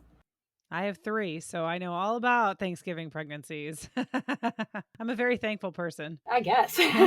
Well, but then I was like, now I'm panicking because I'm like, I drank Thanksgiving. Mm-hmm. I drank during Christmas. Mm-hmm. And I'm like, what did I do to this child? Yeah, New Year's, like, forget it. That was a I mean, so now I'm panicking. Mm-hmm. Like, I'm like, crap. I tell my mom, I'm like, I'm pregnant, and Bill's cousin's crazy, and we don't know what to do. And my mom's like, we'll get out of there. And I'm like, but we don't have anywhere to go. And she goes, you will always have somewhere to go. So I'm losing it. Like, I'm crying. I'm not sure if many people, but I went through a pregnancy depression. On the outside, I was like, hey, I'm pregnant. But inside, I'm like, I'm homeless. Yeah. And pregnant. Yeah. We moved in with my parents, and I remember sitting up one night talking to my mom, and I'm just crying my eyes out. And I'm just like, I don't want to be here. I don't want to be alive. I don't want to have this baby. I don't like, I'm like, I am a terrible mom. I'm a terrible person. Like, this is like, my kids are sleeping on a couch. Like, my kids don't deserve this. And my mom's like, don't think like that. And I'm like, how can I not? Like, how can I not? My children have been put in this horrible position and they don't deserve this. Right. And it was very hard because I'm like, we're sleeping on your couch, like your pull-out sofa, and I have nothing. I don't have a roof over my head. I mean, I was working, but everything's going up. The cost of everything's going up. So, and I mean, I was making $12 an hour. Right. Like, that couldn't afford anything. Mm-mm. How many kids did you have at the time? It was just my daughter and my younger stepson. The elder one had moved to Georgia. So it was just the two at the time, which was okay, but still, you know, like, it's not an ideal living situation, no. And they, you know, you don't talk about, you know, women, we are very emotional, and I could just imagine what my poor husband was going through. And, you know, we didn't know at the time that he was that he was sick. So, you know, we're fighting like constantly because, you know, we both are so emotional and depressed, and we're and then, not like, when you're a mom too, I feel like we're always beating ourselves up. We're always trying to reach some kind of like invisible standard that either society sets or we set for ourselves. And like when we don't measure up to it, it's like we just beat ourselves up. Yep. And I mean, it's like we can't do anything right, even though, you know, we're doing our best. I love my mom, but her and my husband, they're very similar, but they butt heads a lot. That happens with people who are similar. We wanted to make sure that we weren't a burden. So like, we were making sure the house was clean, and, you know, doing the dishes and cooking dinners and stuff, because we're a guest in their house, and we didn't want to, like, we didn't know how long we were going to be there for. So, and I mean, I'm still talking to the gentleman that has the trailers and stuff. So, you know, I'm talking to him and I'm like, hey, you know, what do you have available now? And he goes, well, I have a couple of properties. And I'm like, dude, I'm pregnant, so I need something that I can live in, like, now. Like, I don't mind a fixer-upper, but I have to be able to live in it. He was really nice, and he was a very understanding guy. So we had viewed a couple of them. We found the one that we're in now, and it's only a 2-bedroom, but I'm like, I don't care. We need our own place. It's better than a couch. It's better than a couch, yeah. So we viewed the place. When we walked in, oh my God, it was so infested with roaches and bugs. And I'm just like, ew. When I tell you this place was a fixer-upper, it didn't even have a kitchen sink. There was no kitchen sink in it. So, you know, my husband and I talked about it, and he only wanted $9,000 for the place. And I'm like, that's doable. That's fine. I mean, we had it for a couple months before we were able to move in. We're like, okay, my daughter can have the bedroom and my son can have the other bedroom, and we're going to sleep in the living room. Fine. I don't care. Like, we have our own place. Finally, after years of being homeless, like, we're finally looking up. I ended up going into labor in the middle of the night. He was healthy, full term, everything. And this pregnancy was good. You know, I wasn't considered moderate risk like I was with my daughter. So they weren't as concerned with him as they were with her. When we found out I was having a boy, I went into like a mild depression, because I'm like, I'm going to lose him too. For some reason, in my mind, I was thinking, I can't have boys. Like, I don't want to lose him like I did the first. Yeah, no, that's totally understandable. I mean, as irrational as it is, when you go through something traumatic and you lose a child, I don't think that's probably not uncommon either. It wasn't that I didn't want him to be a boy. It was just more, I was terrified of the fact that it's going to happen again. Yeah, you felt like having a boy was like you were cursed because you lost one before, that you were going to lose this one. I mean, we all I think all mothers can empathize with, even if it's irrational. We all have intrusive thoughts like that. We all like trick our mind to think the worst of the worst when we're afraid, especially when it comes to our kids. Yeah. And, you know, when I was talking to my mom about, you know, not wanting to be here, she had mentioned, she goes, well, what about your son that you're carrying? And I was like, honestly, like if I had a miscarriage, I'd be okay. And she was like, I don't want to hear you talk like that. She goes, I never thought I would hear my daughter talk like that. So it was very hard for my mom to, you know, hear me talk like that. At the time, I didn't realize that it was a chronic depression. Like I was very depressed about, you know, for me, it was very hard because looking at my husband's ex, and she was able to have kids and they were fine, and she was a drug addict and all this. And I was like, and I am not, and I'm a good person and I try to help people, and I lost mine. Like, I don't think that was fair. Yes, it's irrational, but you can't talk your brain into thinking rationally when you're, you know, overrun with emotions. When we were in the hospital with my son, you know, of course I was so excited when he was born, and you know, holding him, and I was in love like we all are when we see that beautiful face. It was amazing. He came out, he was perfect boy. That was me. That was you. And I love you. I love you too.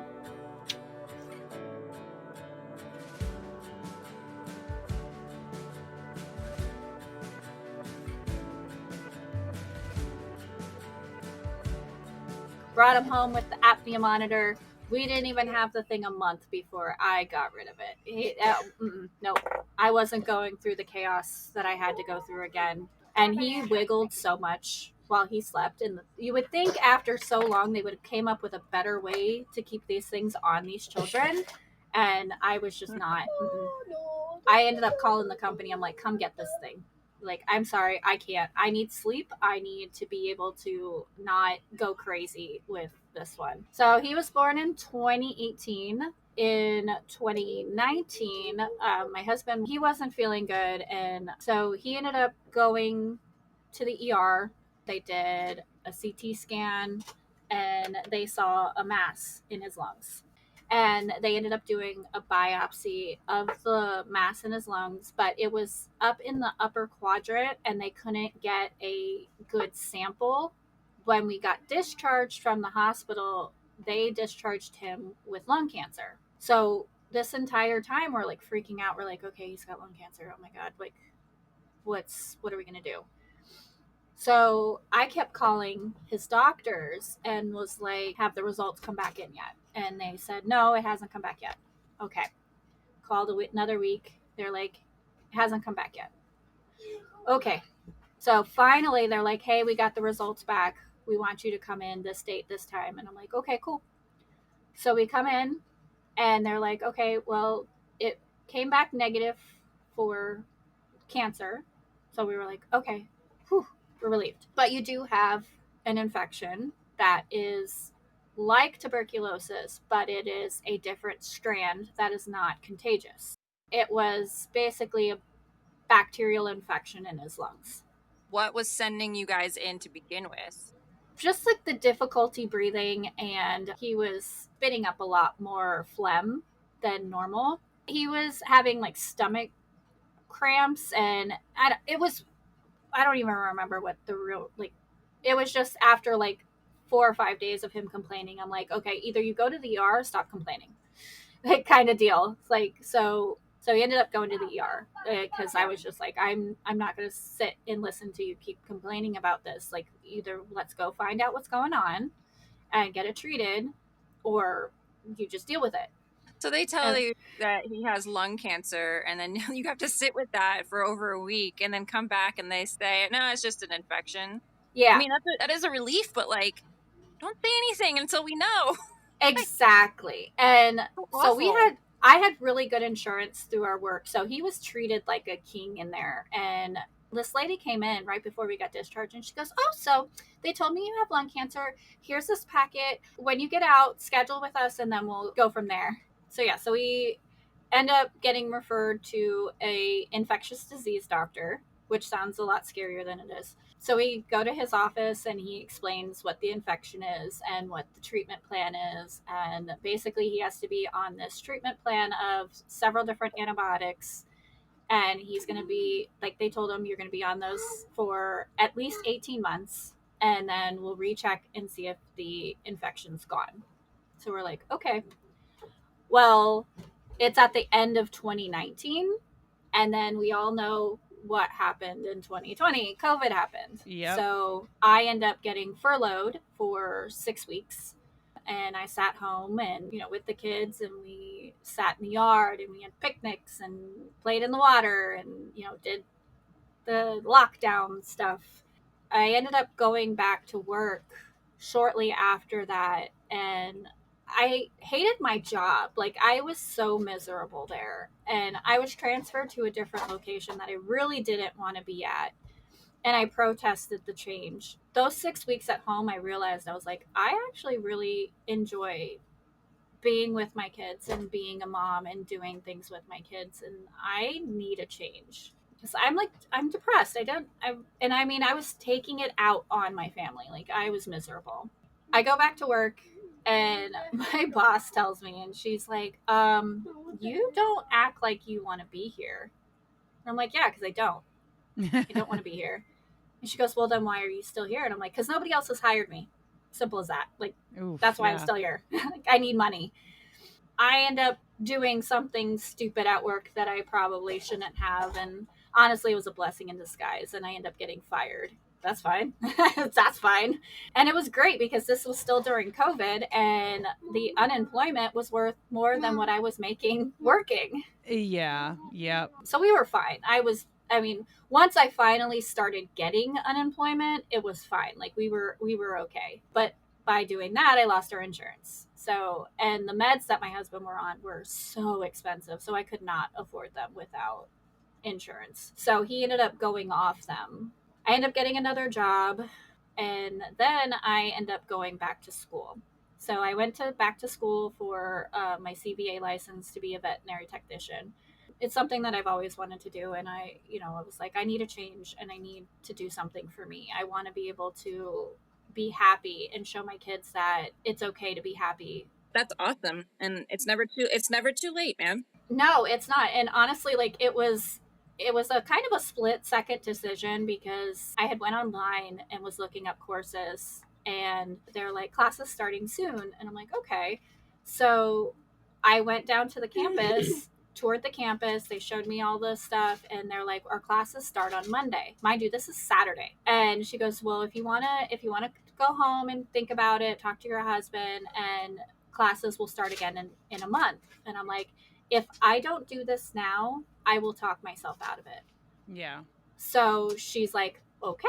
So I followed her to her office. I filled out all the paperwork, and I started classes on Monday. And I came home and I told my husband, I was like, so I did something. And he's like, what did you do? Mm-hmm. And I held up the paperwork and I was like, I started school. He's like, that's awesome. Okay, well, we'll make this work. So I was doing morning classes. So the classes were only a couple hours long. And so I was, it was like 8 to noon. So it was like 4 hours a day. So I was still able to work on top of it. But now I'm unemployed. So I was doing school, and it was fine. Like, it was great. I was going to school for a couple hours, coming home. I was having, doing the mom thing. And then I ended up finding a job. I worked for a breeder down in Fort Myers, and I was doing morning classes. Then after classes, I was going there, working there till 9, 10, 11, 12, 1 o'clock sometimes. Get home, do a couple hours of sleep, and then go out to school the next morning. So mm-hmm. It was crazy for almost a year. I finished school, and it was time for me to start my externship, which was part of the requirements for my license.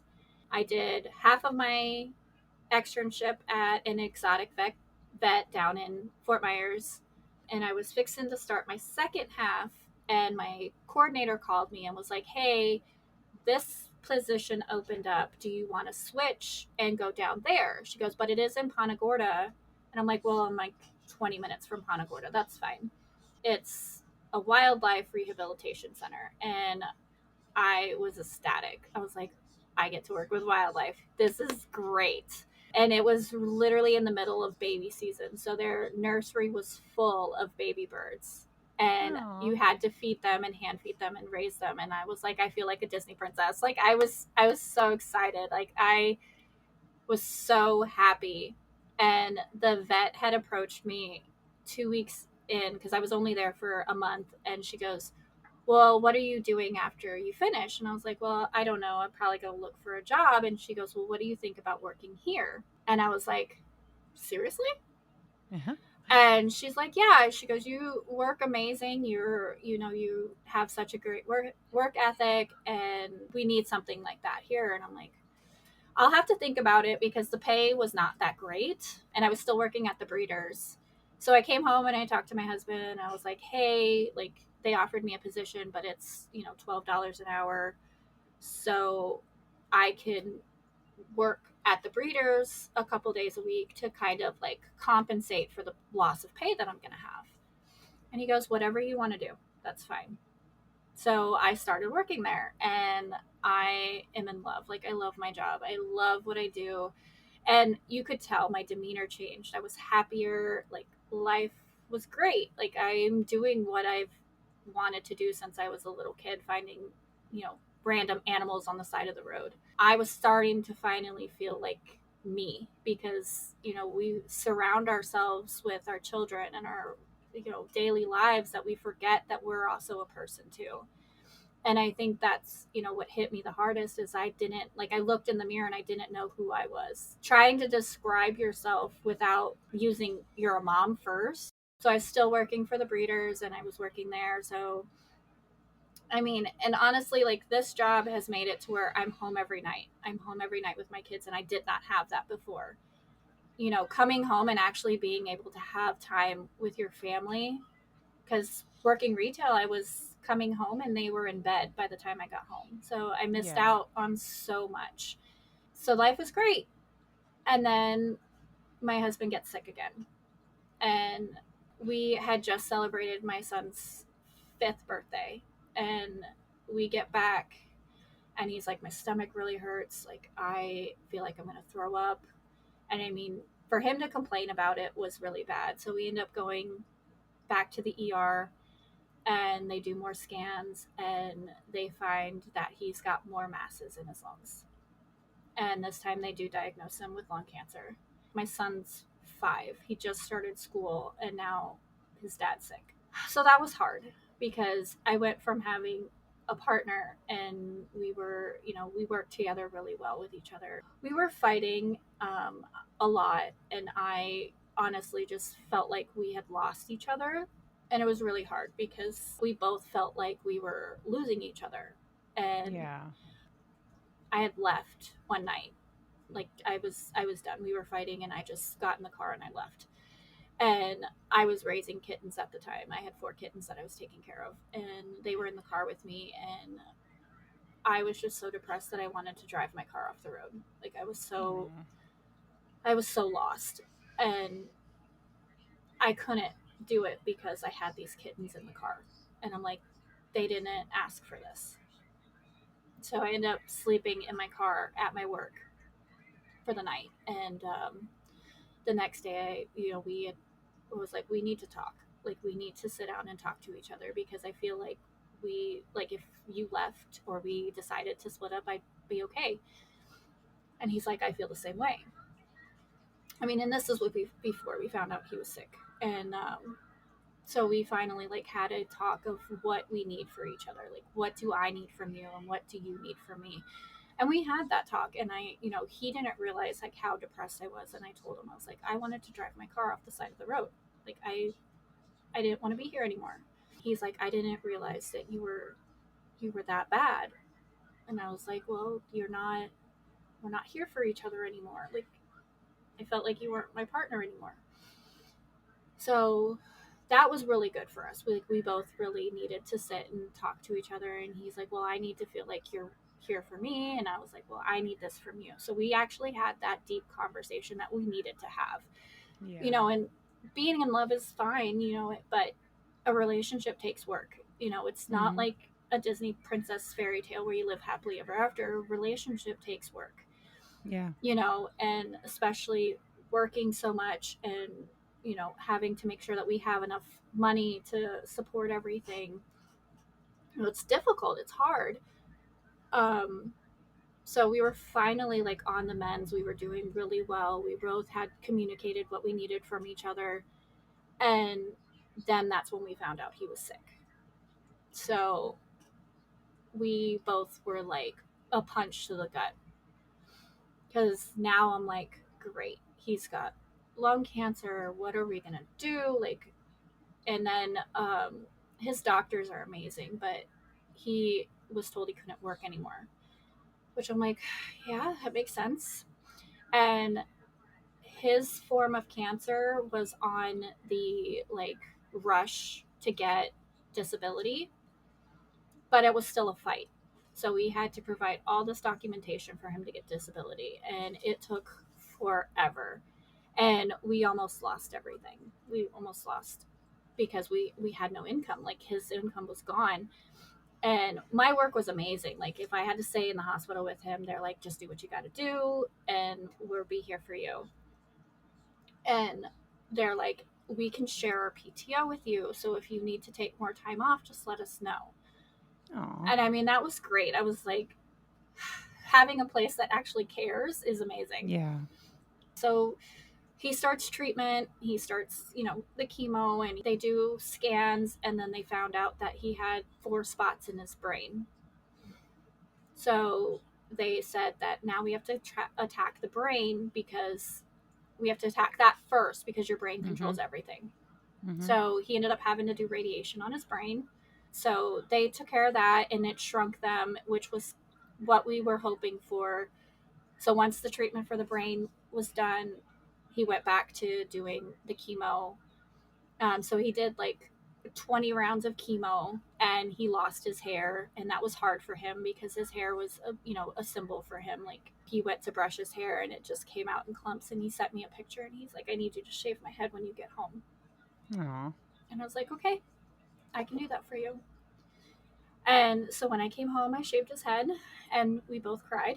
They don't think about it with men, but his hair was his signature. Like it was part of him, you know. And then having my kids have to understand that daddy's sick, and daddy, you know, we can't play ball with him, he can't go outside and do things with him. And so my husband stuck in bed, and we've got a 5-year-old who's got energy up the yin yang and is not understanding that daddy's sick. It was very hard because I went from having a partner, and now it's all on me. I have to do grocery shopping and dinners, and it's been really rough, and was getting to the point where I was so trigger happy, like one little small thing and I blew up. And I finally like reached out to my doctor, and I'm like, I need help. Like, I don't want to feel this way anymore. And they're like, okay, Dora, are you interested in starting medication? And I was like, I can't not do something for myself, because I was telling my daughter, I was like, you can't expect to feel better if you're not willing to try what the doctors are suggesting to feel better. I have to go by what I'm saying. So I started antidepressants, and they helped a lot because I finally was able to just like think and not explode every second. But my biggest thing is like I have to make sure I do stuff for myself. Like I have to, you know, I take a bath every, couple days, and I make sure that that's me time, because I can't let myself go, because everybody depends on me now. And it's talking myself into, don't feel guilty for spending an extra 10 minutes in the bathtub. Don't feel guilty for wanting, like my sister does my nails now. So I go to my sister's house once every couple weeks and getting my nails done, and like not feeling guilty for doing that, because I have to take care of myself in order to take care of everybody else. So it's been hard, but we're, it's been 2 years since he's been diagnosed, and, we're just doing everything we can. We're taking it day by day, and it was really hard in the beginning, because I was like, I'm going to be a single mom with 4 kids, and what am I going to do if I lose him? Yeah. And we weren't given a terminal, like they didn't say he was like going to die in a year or anything like that. But it was extremely hard. And like, I didn't really process it at first because I'm like, I have to be stable for everybody else. I have to be stable for my kids. I have to be stable for him. Like, I can't lose it. I physically can't lose it. Right. But then I had to go, well, you have to lose it, because if you don't and keep bottling it up, I'm no good for anybody. So I was finally able to talk to my mom, and I like started crying, and she's like, I was wondering when this was going to happen. Moms know best, don't they? Yeah. So, and he's been in and out of the hospital since, and he's had what they call bronchoscopies done, and basically where they go out and they clear out all the mucus and stuff in his lungs. And that's what's hard, is because he does still have the infection in his lungs, but he also has cancer on top of it. So when they do the scans, it's hard to tell which part of it's the cancer and which part of it's the bacterial infections. So we're tackling it from both ends. So he's on like so much medication. They have to do what they call sputum samples.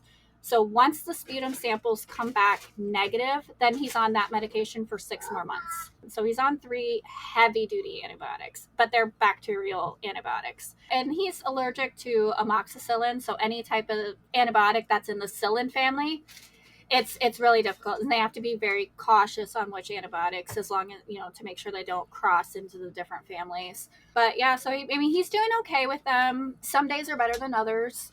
He's also had diverticulitis and colitis on top of it. Yeah. Within this past 2 years, just because your body has no immune system, like there's nothing there. Yeah. And he was on steroids for a little while, because literally the problem is everything that he's on, the side effects is swelling of the lungs. So it's kind of a catch-22. So he had to be on steroids when he was doing the radiation treatment, because the side effects of the radiation is inflammation. The worst part is, like, he was on an adrenaline high from the steroids, but his body was like, we're not doing that. So he's like antsy, but he can't get out of bed. Yeah. So it was like, it was really hard for him, and especially like, he's like, I want to be able to help you around the house. And I'm like, you just need to take care of you. Like, yeah, the house is okay to be a mess. Like, I don't care if there's toys all over the floor. I don't care if there's clothes all over the place. Like, I'm not impressing anybody. Mm-hmm. I am just surviving. We are surviving, and I don't care. We can clean the house when we get a chance to clean the house. Like, I don't care anymore. Like, I don't care what anybody thinks about me. I am doing what's best for my family. And you don't like it, you don't have to be here. Like, it's as simple as that. Right. Yeah. You don't like it, don't look at it. Like, I don't care. Yeah.